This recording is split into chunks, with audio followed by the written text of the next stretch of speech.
Managing Editor, Business Today TV.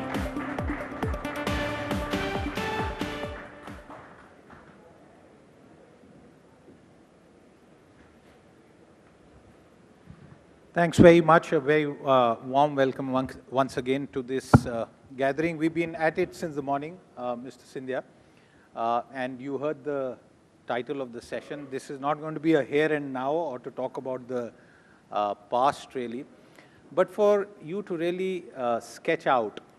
It's the 10th year of the Modi government. You've been handling the civil aviation portfolio and now the steel portfolio, but I'll focus on aviation for the time being. Tell our audience and viewers here, how have Indians' dream to fly taken shape in the past 10 years? How would you summarize this to start this conversation? So let me start, Siddharth, at the outset. Civil aviation was always considered as an elitist mode of travel. It was a mode of travel that was reserved, quote unquote, for a select few across the country. It was a mode of travel that was primarily limited to Tier 1 and some Tier 2 cities. And with the economic growth engine of the country, expansion of greater number of Tier 3 cities, Tier 3 moving to Tier 2 status, Tier 2 moving to Tier 1 status, and really the push on behalf of the Prime Minister to convert civil aviation as a means of travel for every citizen of this country. Because one of the primary precepts of that notion, and if we look back in time, let's say over the last 40 years, what has changed in your life and our lives? The one thing that has changed is that increasingly we have paucity of time. The luxury that probably the generation before us had, or even us in our early years, today every minute counts and, if you will, every second counts.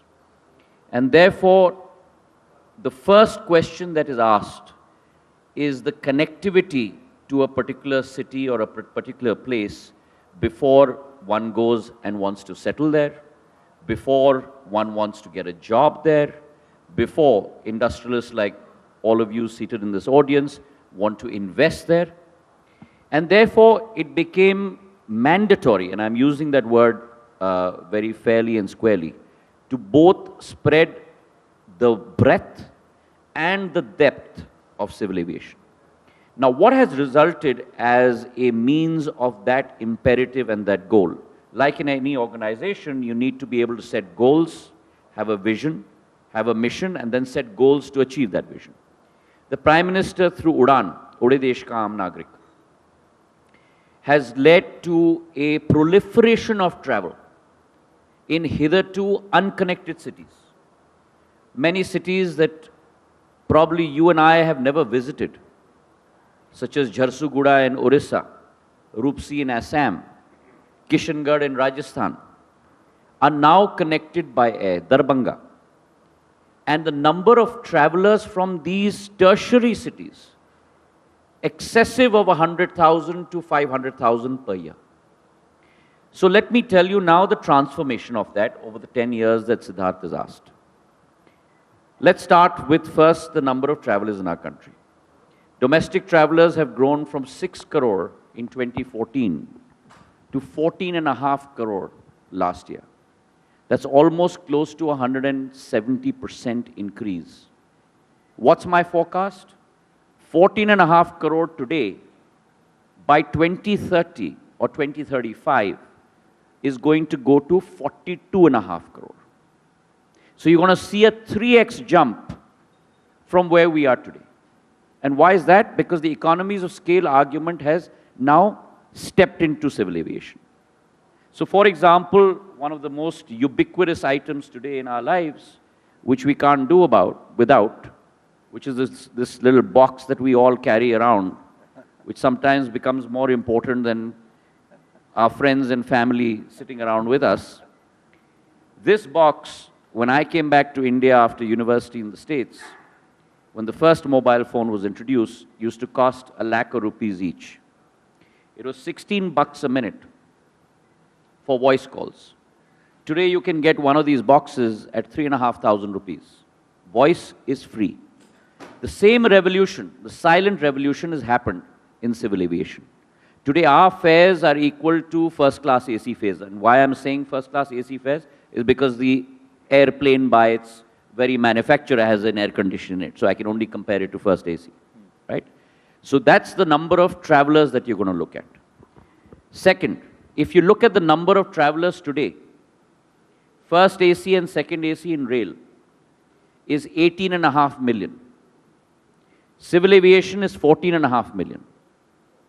But the delta, the CAGR, in railways is 5.3%, the compounded annual growth rate.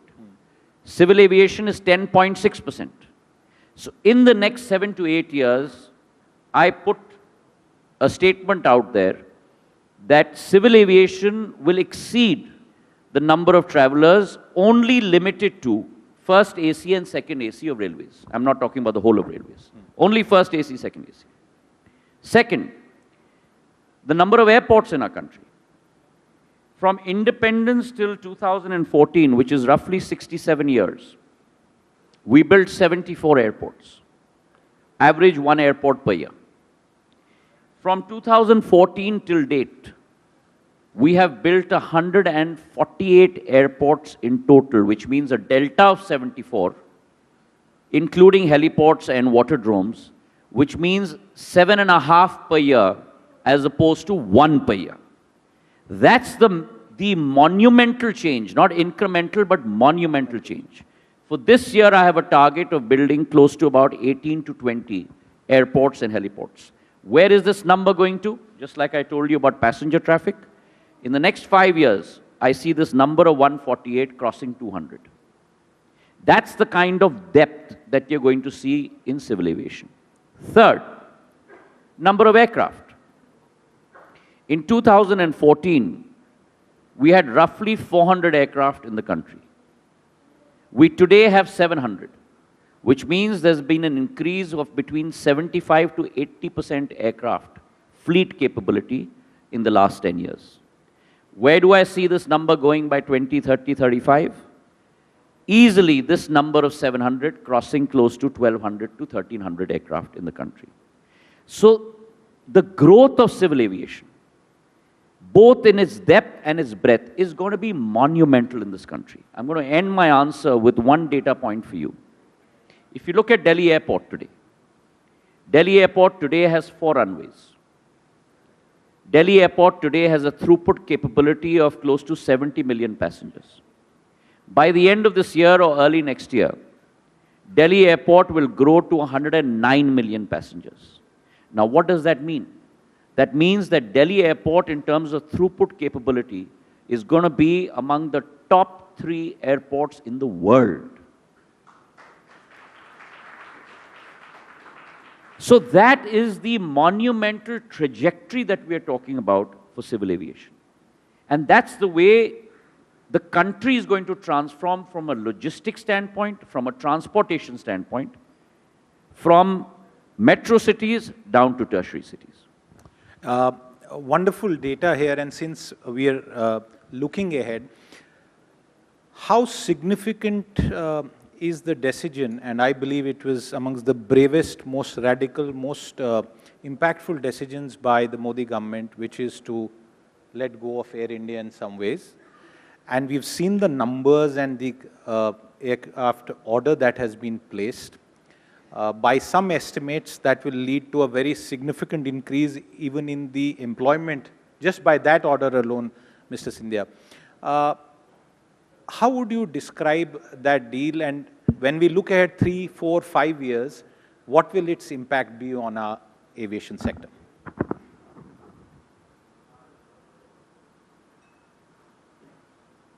So my first point I'd like to make to all the critics out there that had created a bedlam of opposition to the concept of the disinvestment of Air India. In a period of less than a year, look at the transformation that has happened through this one huge push in the area of civil aviation. A carrier that was looking at losses mounting at close to 600 crores per month. And mind you, this is not government of India's money. This is your money. It is taxpayers' money.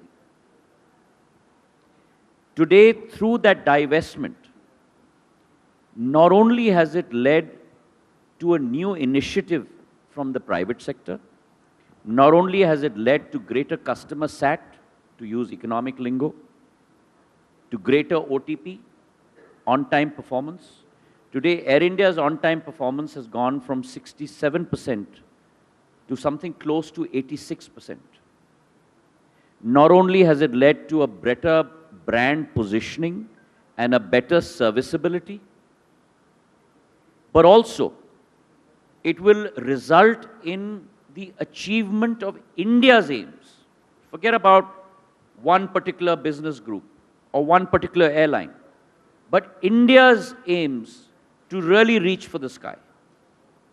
Could you or I have imagined that one single airline in India will close the biggest deal of aircraft acquisition in the history of civil aviation in the world till today? 470 aircraft at a ticket price of close to $70 to $75 billion. That's the kind of leap, and I'm using this word very carefully, quantum leap, that we have seen happening in Air India. What will that result in? You will have the latest aircraft coming into India's fleet, whether it is Boeing, whether it's the A350.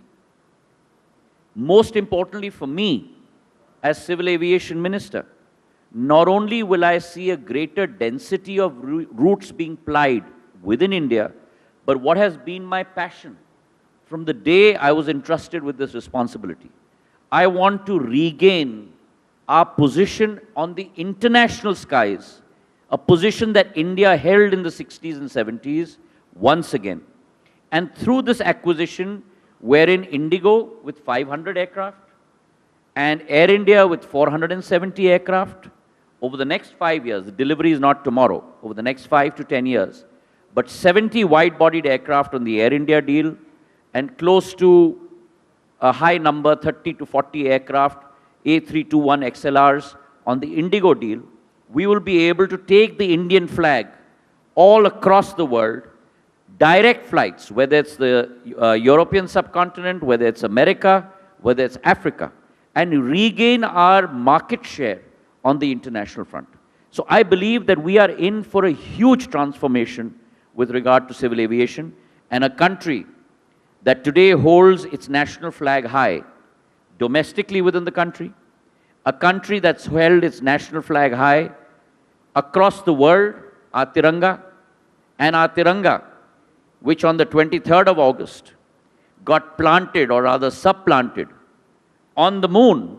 That Tiranga will also fly across the 7 seas on our carriers across India to other parts of the world.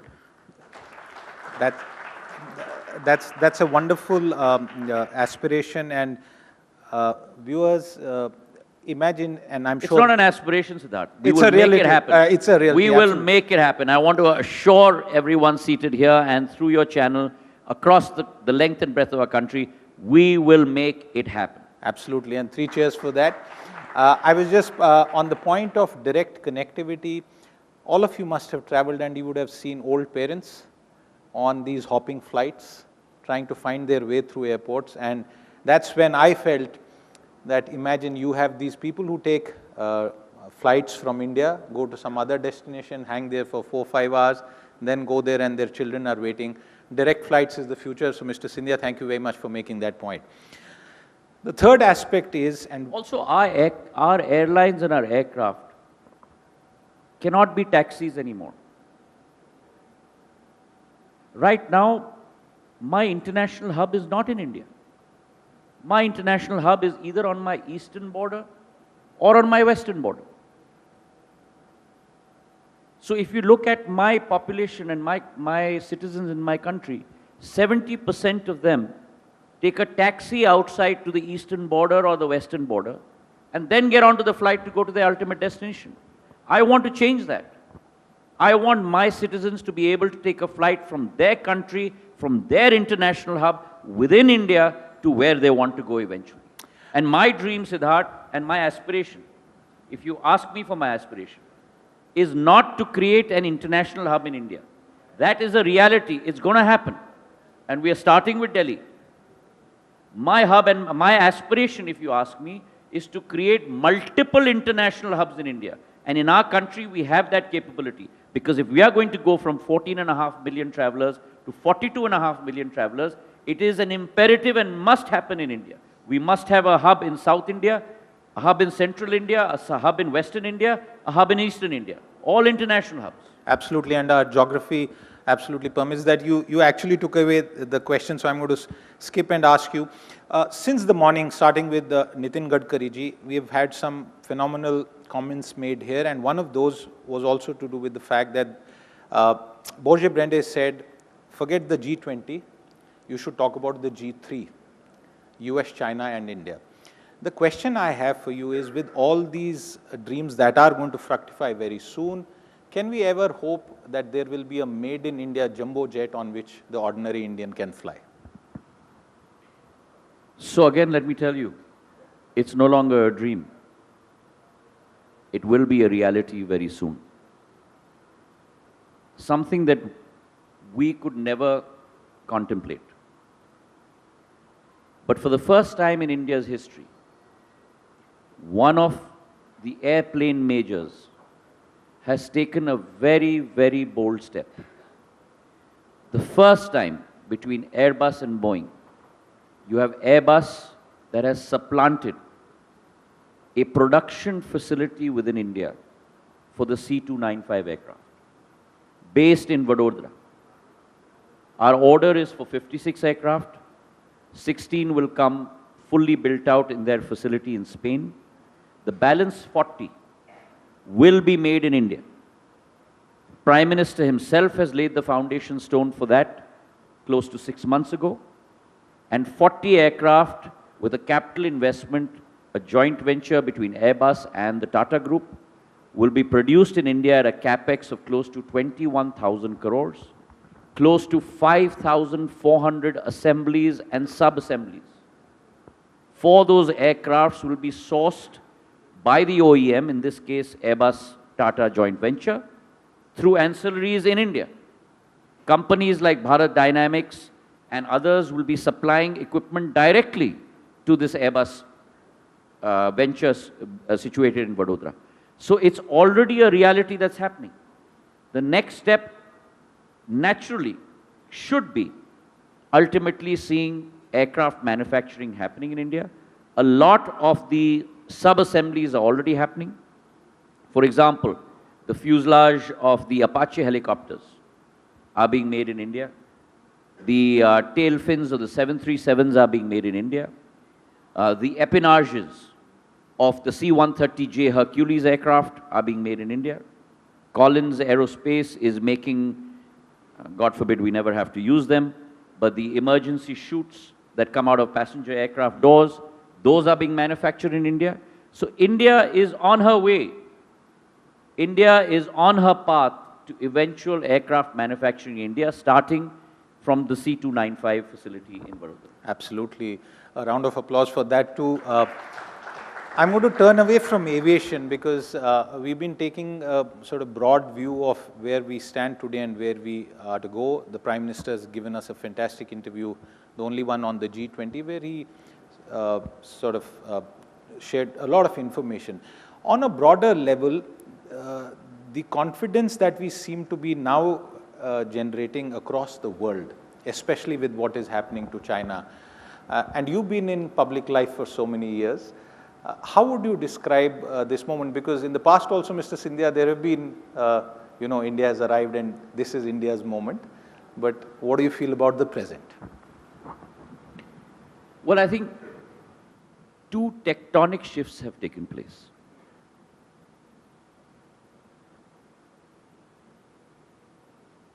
If you look across the world's history, and you've got me thinking, Siddharth, but there are two inflection points that happen that change the stature of a country in the global comity of nations. The first is the rising of an economic superpower.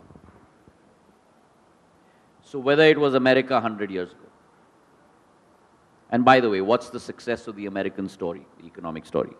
The success of the American economic story is not hyper growth at 10% for 4-5 years and a blip.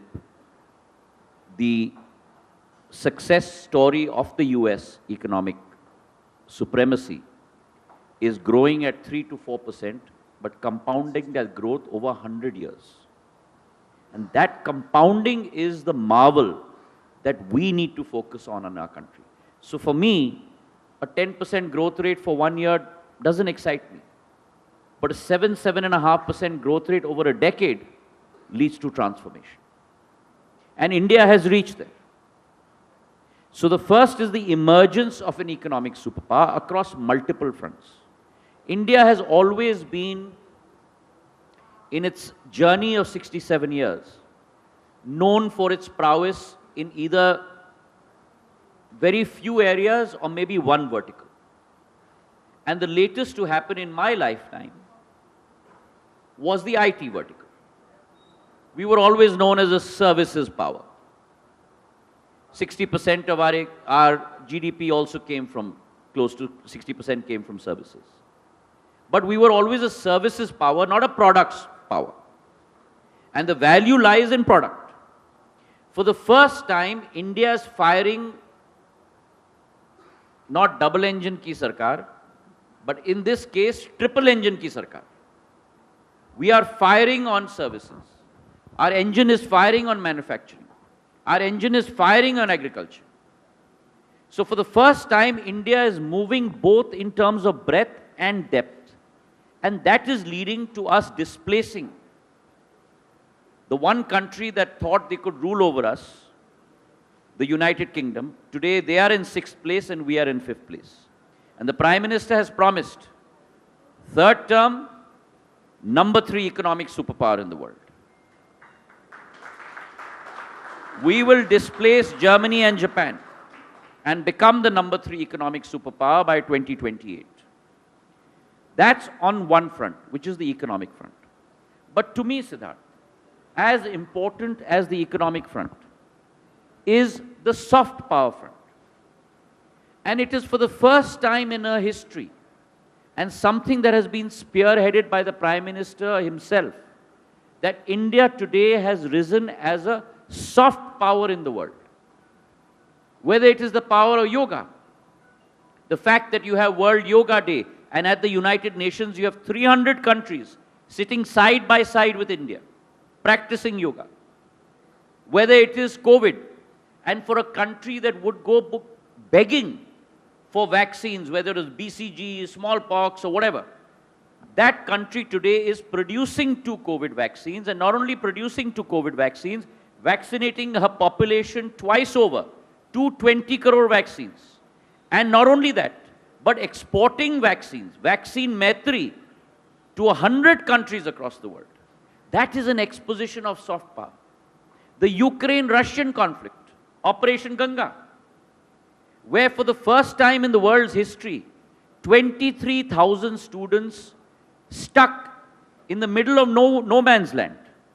And only one country in the world sends 90 sorties of civilian aircraft, 20 sorties of military aircraft to 5 countries on the border of Ukraine and pulls out all 23,000 citizens of her country and neighboring countries, whether it's Bangladesh, whether it's Nepal, even Pakistan, and brings them back safely to India and transports them back to their home country.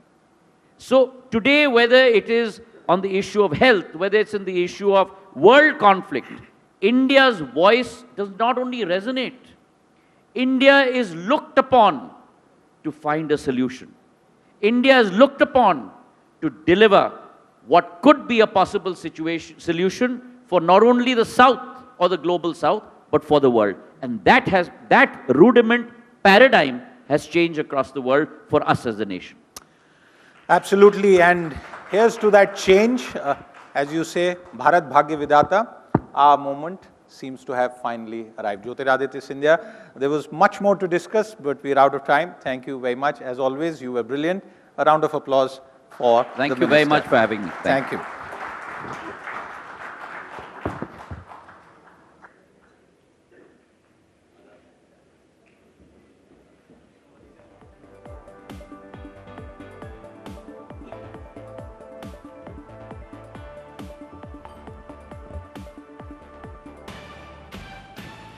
All right, can we please have on stage Shashi Kiran Shetty, Chairman All Cargo, to felicitate Minister Scindia.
Our next session is all about building a resilient Bharat.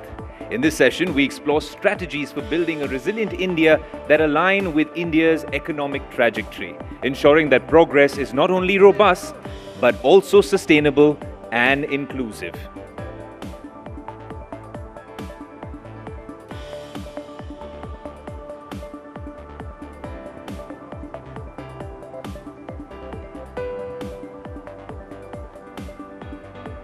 We'll be setting the stage for a mega session, and clearly we need to make more space on stage, Saurav, for your next session.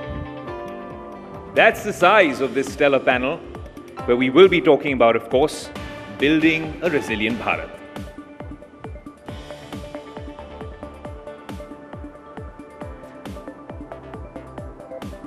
I hope you guys are also sharing your experiences over here on social media, the Business Today page, and across the Business Today multiverse.